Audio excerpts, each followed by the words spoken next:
Hi, welcome to Vikrant Education Academy. ಯಾವ ದೇಶವು Pitch Black exercise Pitch Black ಸಮರಾಭ್ಯಾಸ ಆಯೋಜಿಸುತ್ತದೆ? Indonesia, Malaysia, Australia, Japan. ಉತ್ತರ ಆಸ್ಟ್ರೇಲಿಯಾ. ಯುದ್ಧದ ವ್ಯಾಯಾಮ ಪಿಚ್ ಬ್ಲ್ಯಾಕ್ ಅನ್ನು Royal Australian Air Force RAAF Royal Australian Air Force ಆಯೋಜಿಸುತ್ತದೆ. ಇದು ಉತ್ತರ ಆಸ್ಟ್ರೇಲಿಯಾದ RAF ನೆಲೆಗಳಾದ ಡಾರ್ವಿನ್ ಮತ್ತು ಟಿಂಡಾಲ್ನಲ್ಲಿ ಪ್ರತಿ 2 ವರ್ಷಗಳಿಗೊಮ್ಮೆ ನಡೆಯುತ್ತದೆ. Bharat, Australia, US, UK, France, Canada, Germany, Japan, Indonesia, Netherland, New Zealand, Malaysia, Singapore, Philippines, Korea, Thailand ಸೇರಿದಂತೆ 17 ರಾಷ್ಟ್ರಗಳ ಸುಮಾರು 100 ವಿಮಾನಗಳು ಮತ್ತು 2500 ಮಿಲಿಟರಿ ಸಿಬ್ಬಂದಿ ಭಾಗವಹಿಸಲಿದ್ದಾರೆ. ಮತ್ತು UAE IAFನ Su-30 MKI ಯುದ್ಧ ವಿಮಾನವು ಅದರ ಸಾರಿಗೆ ವಿಮಾನಗಳೊಂದಿಗೆ ವ್ಯಾಯಾಮದಲ್ಲಿ ಭಾಗವಹಿಸುತ್ತದೆ. ಮುಂದಿನ ಪ್ರಶ್ನೆ. ಕಾಮನ್ವೆಲ್ತ್ ಗೇಮ್ಸ್ನಲ್ಲಿ ಮೊದಲ ಬಾರಿಗೆ ಈ ಕೆಳಗಿನ ಯಾವ ಕ್ರೀಡೆಗಳಲ್ಲಿ ಭಾರತವು ಐತಿಹಾಸಿಕ ಚಿನ್ನವನ್ನು ಗೆದ್ದಿದೆ? Lawn bowl, water polo, rowing, fencing. ಉತ್ತರ ಲಾನ್ ಬೌಲ್. ಆಗಸ್ಟ್ 2, 2022ರಂದು ಬರ್ಮಿಂಗ್ಹ್ಯಾಮ್ ಕಾಮನ್ವೆಲ್ತ್ ಗೇಮ್ಸ್ 2022ರಲ್ಲಿ ಮಹಿಳೆಯರ ಬೌಂಡರಿಗಳ ಫೈನಲ್ನಲ್ಲಿ ಭಾರತೀಯ ಲಾನ್ ಬೌಲ್ಸ್ ತಂಡವು ಚಿನ್ನವನ್ನು ಗೆಲ್ಲುವ ಮೂಲಕ ಇತಿಹಾಸವನ್ನು ಬರೆದಿದೆ.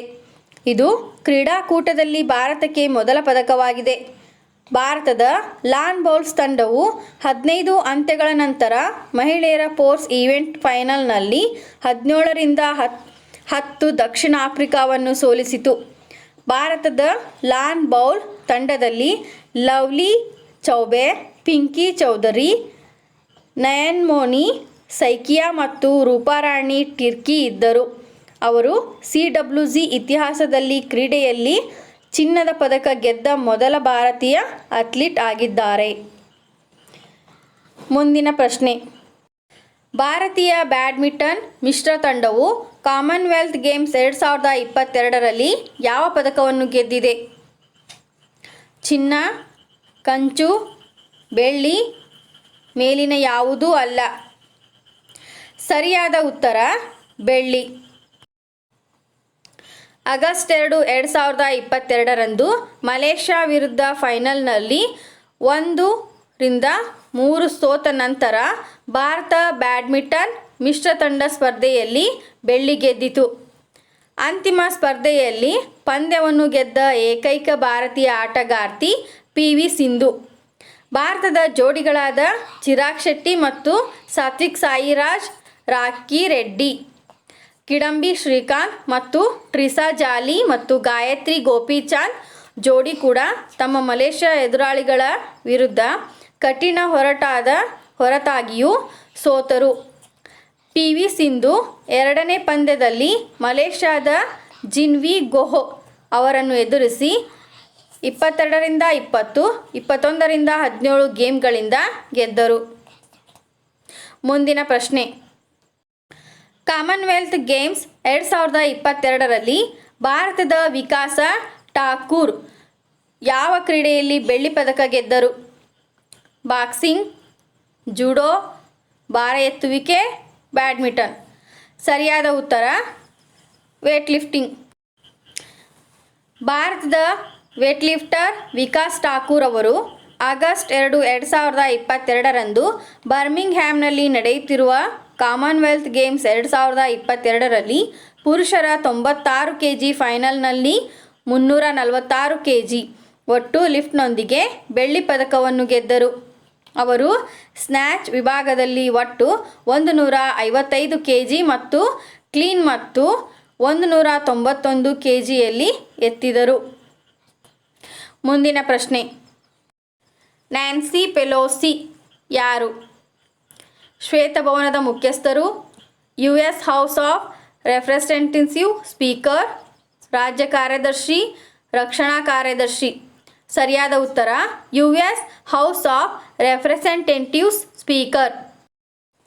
ನ್ಯಾನ್ಸಿ ಪೆಲೋಸಿ ಅವರು 2019ರಿಂದ US ಹೌಸ್ ಆಫ್ ರೆಪ್ರೆಸೆಂಟೇಟಿವ್ಸ್ 52ನೇ ಸ್ಪೀಕರ್ ಆಗಿ ಕಾರ್ಯನಿರ್ವಹಿಸುತ್ತಿರುವ ಅಮೆರಿಕನ್ ರಾಜಕಾರಣಿಯಾಗಿದ್ದಾರೆ. ಅವರು ಈ ಹಿಂದೆ 2007ರಿಂದ 2011ರವರೆಗೆ ಅದೇ ಸ್ಥಾನದಲ್ಲಿ ಸೇವೆ ಸಲ್ಲಿಸಿದ್ದರು. ಅವರು 1987ರಿಂದ ಕ್ಯಾಲಿಫೋರ್ನಿಯಾದಿಂದ US ಪ್ರತಿನಿಧಿಯಾಗಿ ಸೇವೆ ಸಲ್ಲಿಸಿದ್ದಾರೆ. ಅವರು US House of Representatives speaker ಆಗಿ ಕಾರ್ಯನಿರ್ವಹಿಸಿದ ಏಕೈಕ ಮಹಿಳೆ. ಅವರು 1987ರಿಂದ ಕ್ಯಾಲಿಫೋರ್ನಿಯಾದಿಂದ US ಪ್ರತಿನಿಧಿಯಾಗಿ ಸೇವೆ ಸಲ್ಲಿಸಿದ್ದಾರೆ. ಮುಂದಿನ ಪ್ರಶ್ನೆ, ಯಾವ ರಾಷ್ಟ್ರದಲ್ಲಿ ನಿಗೂಢ ಸಿಂಕ್ಹೋಲ್ ಮೈಸ್ಟೀರಿಯಸ್ ಸಿಂಕ್ಹೋಲ್ ಪತ್ತೆಯಾಗಿದೆ?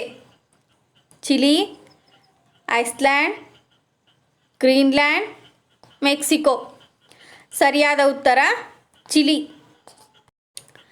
ಚಿಲಿಯ ಅಧಿಕಾರಿಗಳು ಆಗಸ್ಟ್ 1, 2022ರಂದು ಟೆನ್ನಿಸ್ ಕೋರ್ಟಿಂಗ್ ದೊಡ್ಡದಾದ ನಿಗೂಢ ಸಿಂಕ್ಹೋಲ್ ಬತ್ತುಕುಳಿಯನ್ನು ತನಿಖೆ ಮಾಡಲು ಪ್ರಾರಂಭಿಸಿದರು.